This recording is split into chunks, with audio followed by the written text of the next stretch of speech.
What do you do when you feel like relapsing? I'm going to give you several options and tools so that you can actually decide what to do when you are triggered.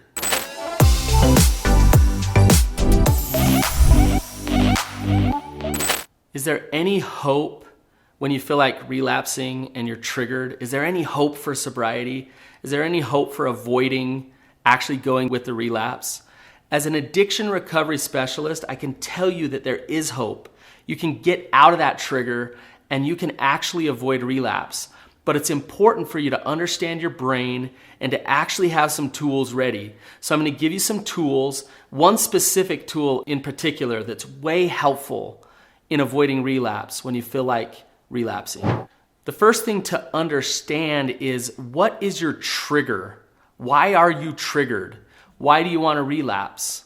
Now, usually it's kind of complicated. Sometimes it's one big trigger, but a lot of times it's a lot of different things combined. So it's interesting when I work with people struggling with addiction, things like holidays or finals week at school end up leading to a lot of relapses because stress is a trigger, being around family is a trigger, free time is a trigger. Put all these things together and it becomes very, very overwhelming and relapse starts to happen. One of the things that you can do when you want to relapse is actually relapse. Now, I know you're not watching this video for that answer. Oftentimes the choice that somebody makes is they go through with the relapse. And what they do is they allow themselves to fall into some denial to justify that behavior. And they don't think about the consequences on the other end. And it takes some skills to actually choose to fight against those triggers and not just end up relapsing. You have to choose into working recovery so that you don't just end up with the consequences of addiction.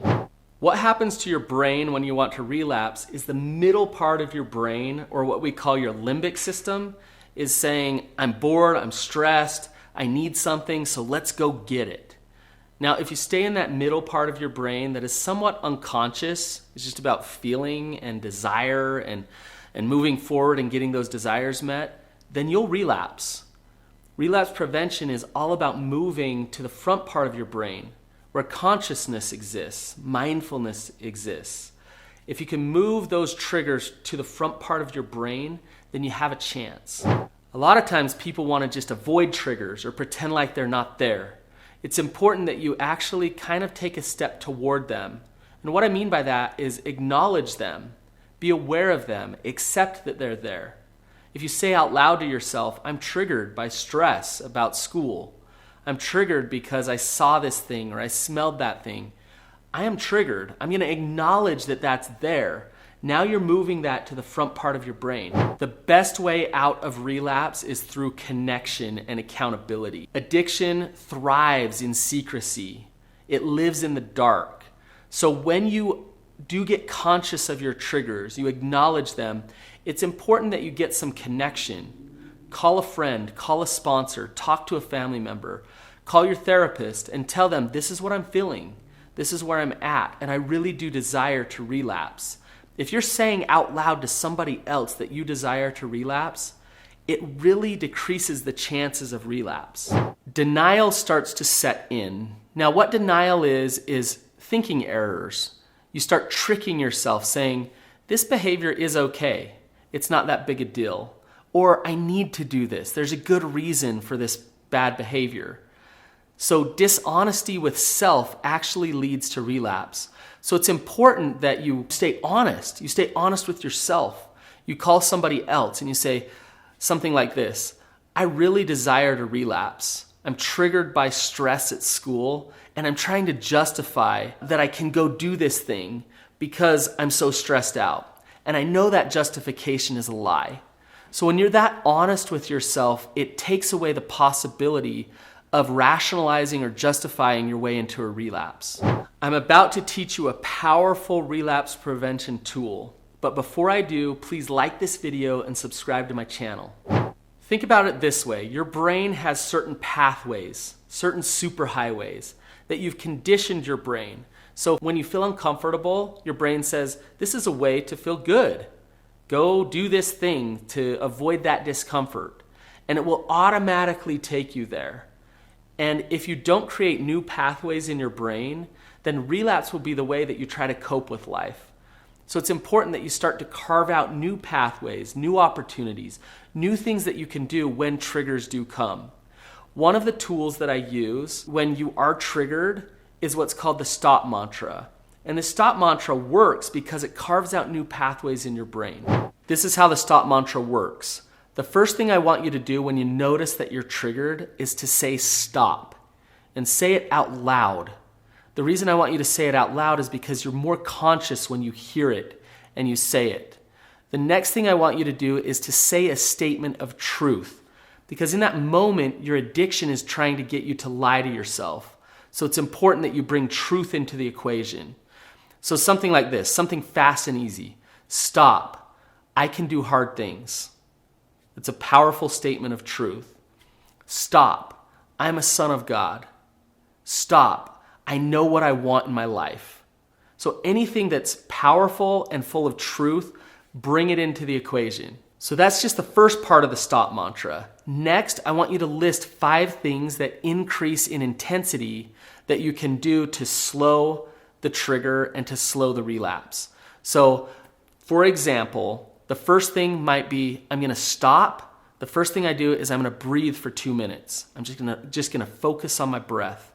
Now, the reason why that's a good first step is you can do that anywhere. Hopefully you can breathe anywhere, but you can do that anywhere. Just stop. I'm gonna focus on my breath. Before I do anything, before I decide to relapse, I'm just gonna focus on my breath. The next thing that you can do is to text a sponsor or text a friend and let them know I'm triggered and I feel like relapsing. So text them a very honest, open text that this is what's going on with me right now. The reason why that's so important is now you're bringing in your support system. You're getting outside of your own head and you're gonna have some accountability. Another thing that you can do is to journal. Sit down, write down all of the consequences that will come from choosing to relapse. Put those out on paper so that you can see them, so that you're not in denial about what's actually happening. Another thing that you can put in your stop mantra in the 5 things that you're going to do is exercise. Do something to exert energy. You're triggered and your body wants to go experience something. So go do 20 push-ups, walk around the block, move your body, get out of the situation that you're in, because that situation might be triggering. The last thing that you can do is to read something that you've written to yourself before. Write yourself a letter. Go read that.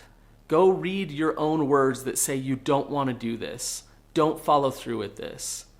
Or call somebody like a sponsor or a friend who's going to tell you, don't go through with this. Don't do this.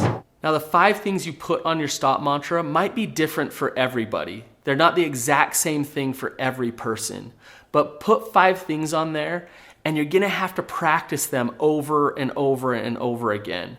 And the reason is when those triggers come, if you've never practiced it, you're not gonna stop and say, oh, I'm gonna do that stop mantra instead of go and relapse.